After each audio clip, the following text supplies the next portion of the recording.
V Murski Soboti je potekala povratna tekma pokala Slovenije. Mura je doma pričakala Celje. Po visokem zaostanku na prvi tekmi, ko so Celjani slavili s kar 4:0, pa je domače čakala praktično nemogoča naloga, kajti lovili so kar 4 gole zaostanka na povratnem dvoboju četrtfinala pokala Slovenije.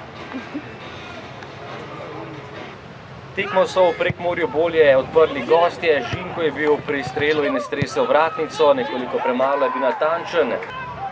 Kot naslednji so napadli domači, poskus daleč, Arpad Vaš je sprožil odlično obramba gostujočega vratarja.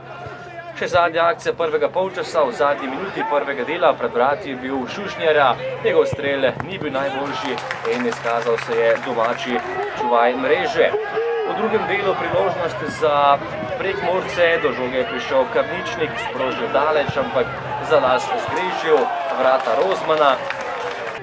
Še enkrat so napadli nogometaši Celja, to je bil prodor po desni strani, kjer je bil Šušterja podal pred vrata na drugo vratnico, kjer je bil Kesič in iz neposrednje bližine zabil za prednost Grofov 0:1.